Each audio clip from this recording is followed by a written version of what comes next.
Hey Ryan, it's nice to see you. Hi, how you doing? I know you hate this, but Uh, that's okay. This is how we grow. This is how we learn. Hey, Spider-Man wasn't number one at the box office this week.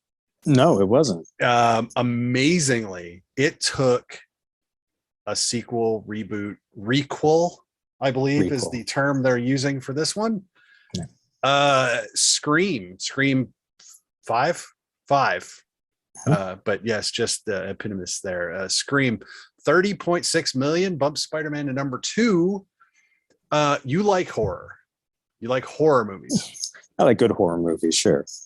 which leads to my next question. I don't know how you felt about Screams 1 through 4 or Uh, you Stab know, 1 through 7. or eight. Apparently, Right. eight betrayed the entire spirit of the Stab series. Right. Anyway, That's what I hear. no, and I hear it was done by that guy who directed Knives Out. Anyway, uh, anyway, it's funny because the first part of this film is kind of the first monologue is, or dialogue is, um, a young girl answers the phone, a teenage girl answers the phone and talks about how she's into horror movies, but she likes elevated horror. Well, that's sort of how I tend to be as well, although that's not entirely the case because I guess some people probably don't see the George Romero zombie films as elevated horror. They're Right. pretty splatterish and stuff, but no, I mean, I would, I was okay with the Scream series. I wasn't as passionate about it as a lot of people. I think the comedy gets in the way sometimes. I never found them particularly scary. Um, Right. so, but I understood the appeal, and so I wasn't. I mean, I own all of them, and I'm at least positive in generally speaking about them. Okay. So then that leads us into this one. Uh, my going in, I actually went back and rewatched Scream 4 because I had no memory of having watched it. And in the entire time I'm watching it, it's like, I know I've seen this. And, I got through and I'm like, oh, yes, I'm keenly aware now that I did, in fact, see this, but it's just like the other three. But then I was like, oh, yeah, I remember this. Yeah, I remember that. Oh, yeah. And that's how it ends. So then we get to this one. And I don't know. I don't know. I think if you're a fan of the series, um, and you like the idea of not exactly it's I mean they're following a pattern. I mean this is very much following a kind of a format, Yep. and so it's very meta about what it's doing, Yeah. which some people are going to like, some people are going to find really annoying. I think there's some interesting stuff going on in this, particularly when it comes to some of that commentary is in regards to ownership of the narrative.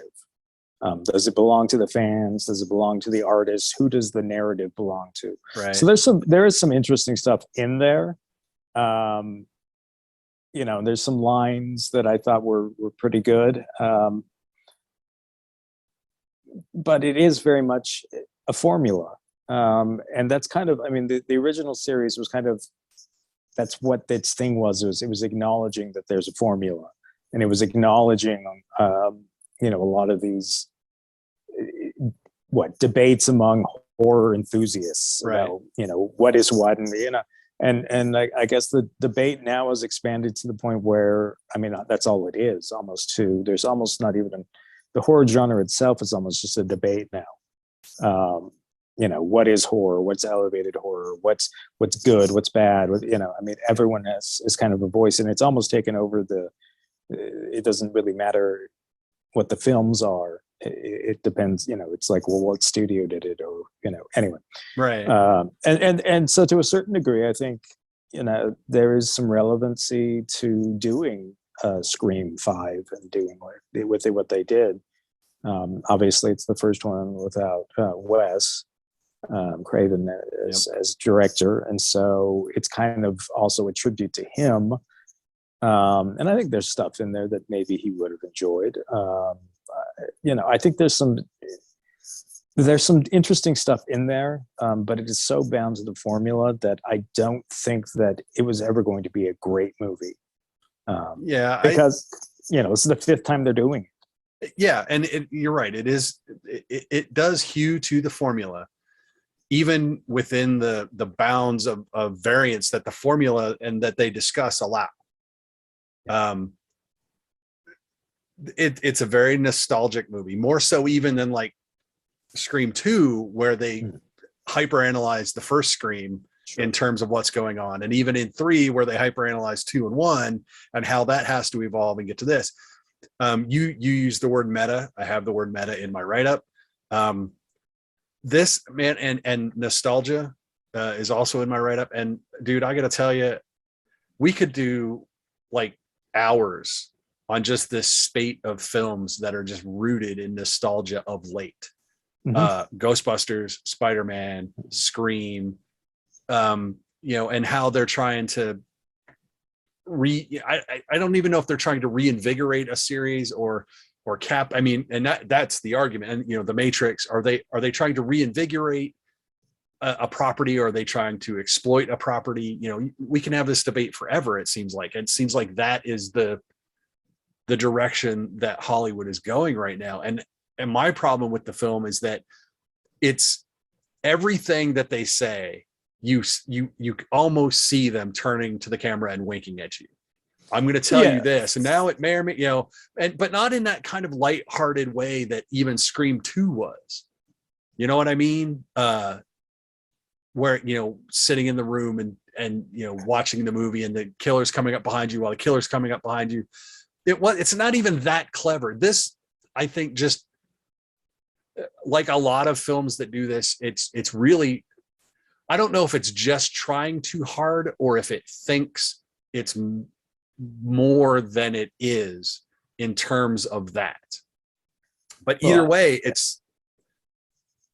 for me, they're the great dividing line of this year and this type of movie. There's Ghostbusters, Spider-Man, and there's The Matrix. Well, this falls on the Matrix side of that for me. On the bad side of this phenomenon. So now it's 2 and 2 for the year. And I can't decide if they were, again, if it was just inadvertently they were trying so hard, or if they're just not smart enough by half. I think that part of the issue is that the environments, the conversations have changed a little bit. It used to be, when Scream came out, obviously Scream was inspired to a great extent by the love for Halloween. Right. The movie Halloween, obviously the holiday as well, but primarily the movie Halloween.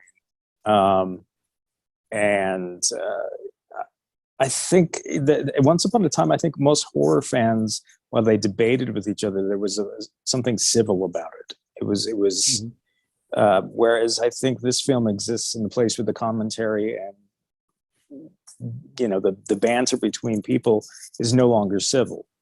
And so I think that the odds of this one having the same sort of fun atmosphere were very, very low, simply because what they're talking about isn't nearly as much fun as it once was. It used to be that you could connect over things. And a lot of times now it's about disconnecting. What do you hate rather than what do you like? Well, that argument isn't unique to the horror genre either. No. I think it's the discourse in a lot of these films, in genre films in general. I mean, particularly Star Wars alone. Yeah, well, Star Wars alone, and they do. I mean, they reference Star Wars. Again, they talk about Scream 8, how it went from whatever, and it was directed by the guy who did Knives Out. I mean, there's so much commentary that's directly pointed at the Star Wars community, even in this film, which you're either going to think is interesting or you're going to think is unnecessary. And I mean, there's a few things in this film that I think that Well, I'm not entirely certain that I know exactly what they're trying to say, and I don't know that they are entirely certain of what they're trying to say about that commentary. Right. And I mean, there is a line in this film. I'm not going to go into too much detail, but where someone whines about their ending. Yes. They're complaining about, but what about my ending? And I think that sums up the whole debate almost entirely. Is you don't always get what you want because it's not yours to Right. it's somebody. The decision making belongs to someone else, and you can live with it or you can complain about it, but no matter what you think, you're really not the one making those decisions as a fan person. So I think there was some interesting stuff in there that I enjoyed. But I was never scared ever. No. There were not even jump scares. There was nothing about the film that I found frightening. Partially because we've been there. Right. Let me ask you a question real quick. Was there ever an instance in this film where someone opened the door and blocked the camera and then closed the door and someone was actually there to kill him? I think that every single one of those was a head fake. Yeah. Because that's a joke. I know it was a joke in Scream 4 when they were having the stab-a-thon. Take a shot every time someone opens the refrigerator door and closes it and there's a jump scare or something like that. Sure. And then in this movie, I swear to God, every single time something like that happened, it was deliberately put there to not have anything happen. Yeah, or I mean, you find, or someone's in the closet, but it's not who. I don't know.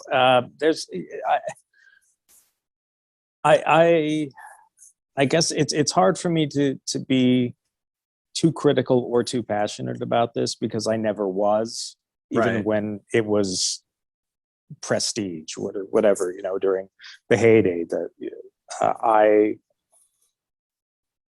thought it was interesting, but not really as compelling as a lot of other people did. Well, especially the first one.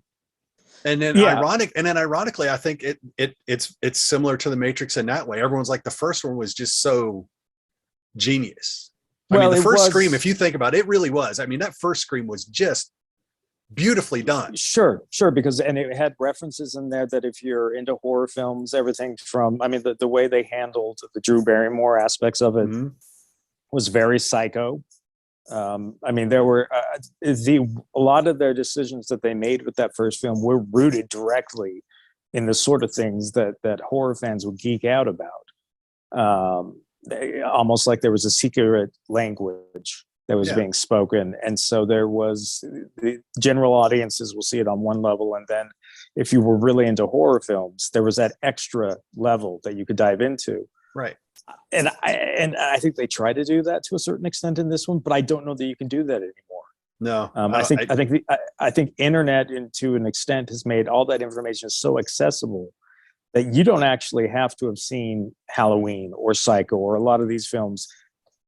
You can just go on the Wikipedia page and look up and go, okay, that's what that was. Or there's 6 million people out there who write articles about, let's explain everything to you that's in this movie. Right. Whereas God, I hate those people.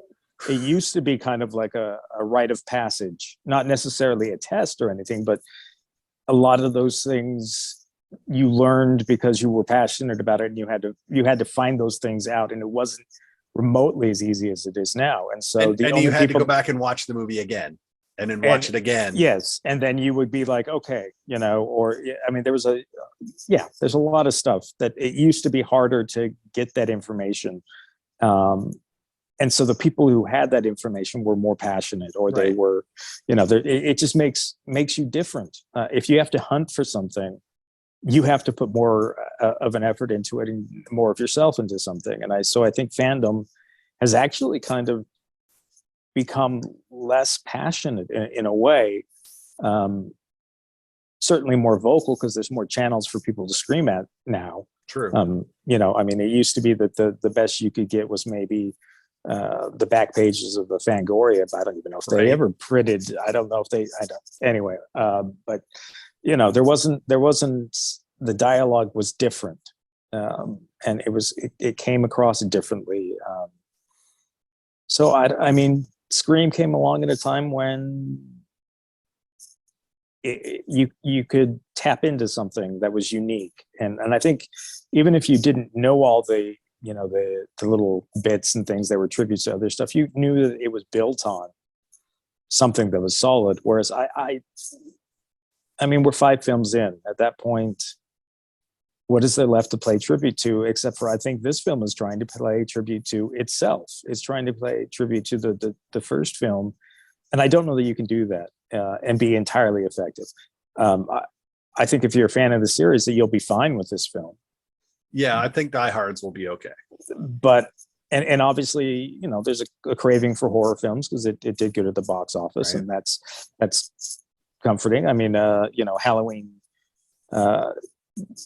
The first one did, the reboot, well, not rebooted, reimagined, re-extended, whatever Halloween films is doing really well. So Robert, there's an appetite for this stuff. Yep. And that's, for people who like horror films, that's good, because hopefully we'll get more, and inevitably some of those are going to be good.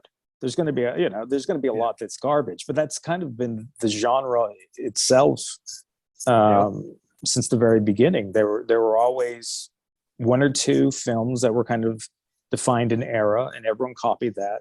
And then we kind of got sick of that, and someone reinvented the wheel, and we go along with that wheel for a while until someone decides, oh, we've got a better wheel. Yep. Or we're going to go back to an old wheel. Yeah. Because we've had too much of the new. Anyway. Yeah. So it's for me, it's so self-referential and self-deferential. And I think that Wes Craven never would have made this film. No, this was not because it is such a celebration. It's almost how Spielberg avoided some of his own stuff when doing Ready Player One. I was thinking that as well. Because we were talking about that. Would it have fit in there? Yes. But would it have felt a little weird for Spielberg to be making a movie about Spielberg? Yeah. So in a way, Spielberg directing Ready Player One was perfect and completely flawed. He probably, I mean, when you think of who should make Ready Player One, he's probably the first person you think of, and probably the first person you should take off the list for the exact same reasons. So yeah, I mean, I saw this. I went opening night, Thursday night, to the fan screening where they had the Q&A and stuff afterwards. So I was there with people who were really excited and passionate to see the film, and they seemed to enjoy it. But again, they didn't really ever feel that there was no tension, there was no scare factor. It was just kind of like we're watching another Scream movie, and I want another level. I want something. I want something more. I want, and maybe you can't do that when you're doing a bunch of sequels. No, I don't. I don't know that you can. Let me ask you a question, because I don't think anything big is opening this week. No. Does Spider-Man go back to number 1? Yes. Think so? See, and that says a lot about the word of mouth and the broad appeal of Scream. Well, I think Scream will do okay. Well, I didn't say it was going to tank. No. And I just, with horror films, they are typically very much front loaded. And I think that there is even more of a sense of urgency to go see a horror film the first week. Because horror films have the tradition of having twists and things and whatever. And granted, obviously Spider-Man has a lot of twists and things. And I guess part of it too is how many times are these people going to go see Scream again? Right. How, are we in a movie going habit at this point where you'll go see a movie 2 or 3 or 4 times? I mean, that's what really made Scream sell initially. Right. Is that there were tons of people who saw that movie numerous times. And we're kind of in an age where I don't know if that's going to continue to happen. I think Spider-Man, you're getting a lot of people who are seeing it numerous times. It's not just new people seeing it every week. I don't think that's the case at all. In fact, I think a lot of it's driven by people who who have seen it 2 or 3 times, and that's how you get a movie that makes the amount of money that it does. And that's why a movie like The Matrix isn't making the same amount of money, because you don't feel the desire to have to see it a second or third time. And Scream, I think maybe I'll watch it again when it comes out on home video, or at some point you could probably convince me to do a Scream marathon. But there's no, I mean, for me, I think you actually, with the first Scream, I think that you could, it's kind of, that very first one is kind of in its own category. And it is something that I wouldn't mind watching regularly. No, the first one, frequently. Definitely. Absolutely. But so, I mean, but that's, again, it's when that came out, they reinvented the wheel to a certain extent, and then everyone tried to copy what they were doing. So those, I mean, there are films along the way that stand out, and the horror genre, unfortunately, kind of beats those stories to death. I mean, it really does. Saw was interesting, but was Saw interesting when we had seen it 8 times? No, not really. The movie over and over, and so, and obviously this is another thing they're struggling with the Saw franchise, is how do we move on when we've killed off the one thing that connected all these together, and et cetera. And I don't think the idea of a copycat thing works very well. And no, it didn't. It definitely didn't in Spiral. So anyway, again, these are actually debates that they have in Scream itself, or not debates. They kind of mention some of it, right? About, how do you get something new using something old, and how do you reinvent it, and how far is too far, and et cetera, et cetera. But if you're looking, I mean, Scream, I think, at this point, if you're just looking for something that's comfortable, it's kind of what this is. There's no real shocks. There's no real, I don't know. There's nothing all that inventive about. No, I don't disagree. I think unfortunately that's just the way the cookie crumbles, or the blood splatters, or insert metaphor here. That's kind of sad. But yeah, the absence of Wes is really noticeable. And I mean, there's some interesting stuff that the series has done, as far as, and I don't remember, maybe watching this one, there was a lot of commentary about the role of media in these sort social of media. Yeah, was a big topic in 4. Yeah, so that was 2011. So I mean, that was like the dawn, really. I mean, social media wasn't even social. It wasn't anything like it is now, and they were already touching on it. So at least that seemed. Yeah. You can argue the execution, but at least the topic seemed relevant. Yeah. So I don't know. It's if you're a Scream fan, I think you've probably already seen it, is the thing. If you're on the fence about it, it's worth a look. But do you have to see it in the theater? I don't know. I think no. It's not a big screen. Here's the thing. I mean, I think horror films, when you see them with an audience that's into them, and you can get an atmosphere that you can't replicate on your own. But with this film, I don't really feel like it ever did anything to develop that tension, or to do anything that would make the live experience all the better. Right. I like seeing it with people who obviously enjoyed the film, but it still didn't make it frightening, or it still did. There's movies, and you've seen them too, with experiences when you go into a movie theater and the entire audience is there for it. Well, and they're into it entirely. Well, that was, I mean, my favorite example of that was when we screened A Quiet Place. Yeah. In the theater. I mean, that's the last time I remember being in a theater full of people that had one common thing, and that was what was up on the screen and what was going on, and being quiet. Yeah, and well, it was just mind boggling because they were so there for what was happening, and the experience was so shared. And the screams are like party movies To a certain extent, yeah. So I think that's that's why I say they're not really big screen. You don't need to see them on a wide screen with a super sound system. That doesn't matter. If you want to see them with a lot of people at once, then sure, if you can find a booking that's full. But that's the other thing is do you really want to be in a booking that's full? Right.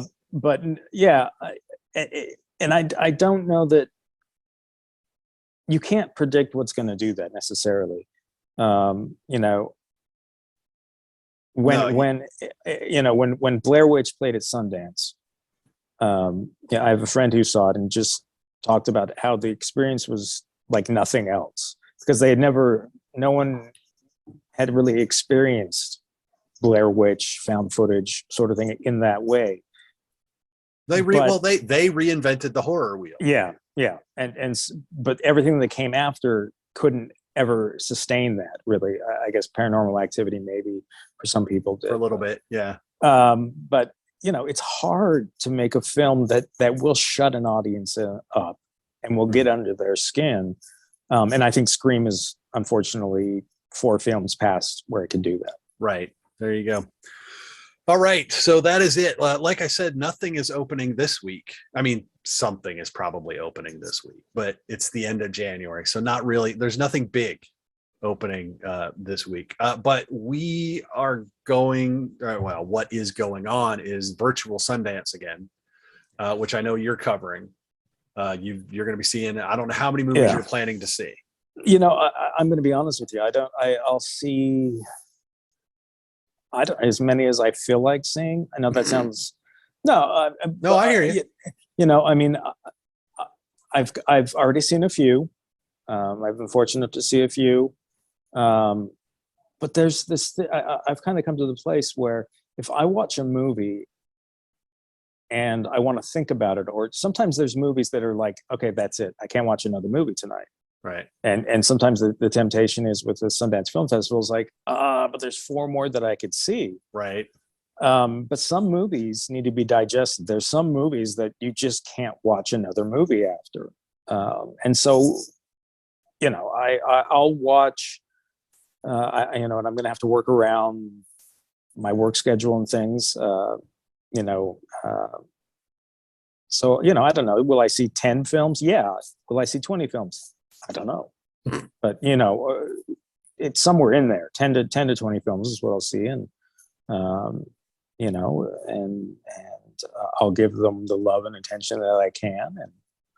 And then we'll go from there. I will not probably be seeing that many because of things that we'll talk about offline. But I have also already watched one Sundance film that we'll maybe talk about if it's one that's on your radar as well. So, but yeah, so we've got Sundance. Next weekend is Slam Dance Film Festival, also based here in Utah. I will be watching a bunch of films next weekend for that. I have a list of films that I want to try to get through. So we'll see how many of those. And Slam Dance usually has a couple that are pretty solid. It's just fun. It's just finding those couple films in there. I mean, right. Sometimes Sundance passes on a film and Slam Dance picks it up, and Sundance probably shouldn't have passed on it. You see that, every year there's 1 or 2 films in Slam Dance that deserve a lot more attention than they initially get. Yep. And so there's 1 or 2, I think, that have that kind of potential this time. But, there are a lot of them, they're just like, well, that looks interesting. Let's see how that shakes out. So that'll be mine next weekend as well. We do have other films coming out eventually. I think February we get some more. I know we bumped Morbius from February to April. We had long ago bumped Doctor Strange to May, but there are still other films coming out. So we will be covering those as they get released.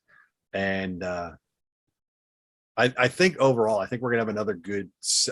Hopefully it'll be a good cinematic year. But hopefully it's spread over 12 months instead of 3, like 2021 was. I think once we hit March, we're going to start seeing some of the big films, and with the Batman and Yeah. going from there. So I think that